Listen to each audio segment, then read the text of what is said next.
మరి ప్రజలందరూ ఆరోగ్యంగానే ఉంటేనే మరి కుటుంబాలన్నీ కూడా వాళ్ళ జీవన శైలిలో ఆనందంగా ఉంటాయి. మరి కుటుంబాలన్నీ కూడా ఆనందంగా ఉండాలంటే దానికి కావాల్సింది ఆరోగ్యం. మరి దోమకాటు వల్ల కూడా రకరకాల మలేరియా, టైఫాయిడ్, డెంగ్యూ వ్యాధులు వస్తాయి.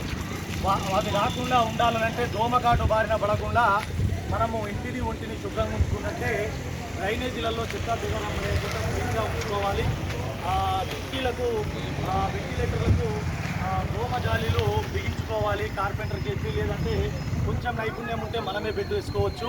మరి అదేవిధంగా మనందరికీ తెలిసిన విషయమే, మరి ఎండాకాలం కూలర్లు పెడతారు కిటికీలకు, వాటిని వర్షాకాలం తీయరు. దాంట్లో నీళ్ళన్నీ నిలిచి దోమలకు ఆవాసాలుగా ఏర్పడే కట్టుకుంటాయి.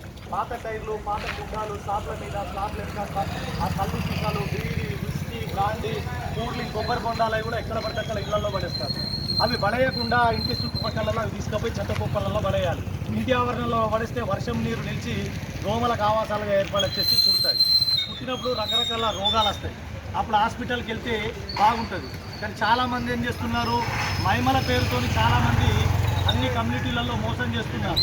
ఆ మోసం చేసే వాళ్ళ దగ్గరికి వెళ్ళి ఆ భూత వైద్యులను, నాటు వైద్యులను సంప్రదిస్తే వాళ్ళు ఏం చేస్తున్నారంటే మన జీవితం ఇట్లా చక్కగా రంగుల హరివిల్లులాగా ఉన్న జీవితాన్ని వాళ్ళు ఏం చేస్తున్నారు, చిన్న జబ్బుకు పెద్ద కారణం చూపెట్టి నల్ల మేకదే, నల్ల కోడిదే, తాయితులు కట్టాలా, యంత్రాలు కట్టాలని డబ్బులను దన్నుకుంటున్నారు.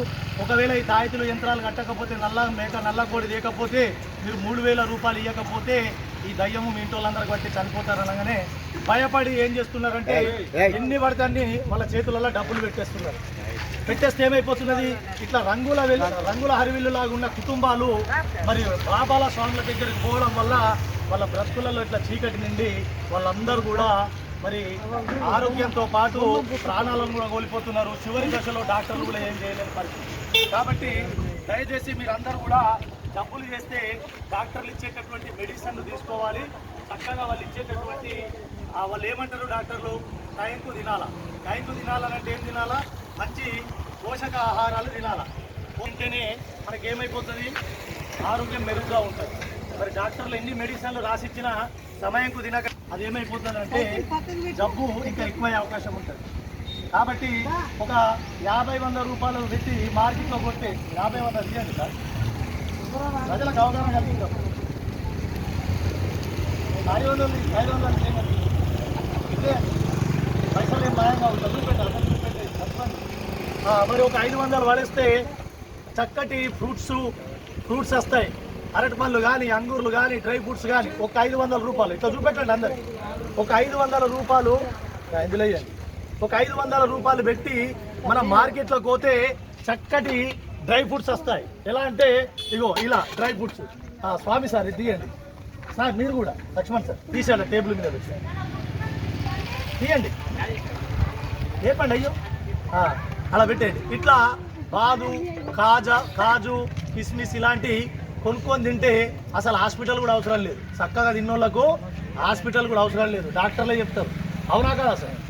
మంచి పోషకాహారాలు తిన్న వాళ్ళకు హెల్తీగా ఉంటారు.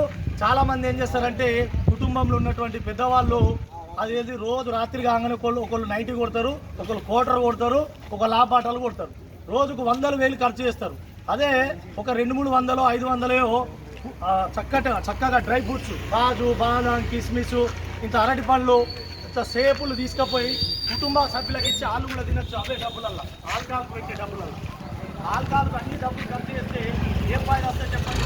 అదే ఆల్కహాల్ 1,000 ఖర్చు చేసే బదులు ఒక 500 పెడితే ఇట్లా చక్కటి పళ్ళు వస్తాయి, డ్రై ఫ్రూట్స్ వస్తాయి. అందరికీ కూడా కుటుంబం అంతా కూడా తినచ్చు.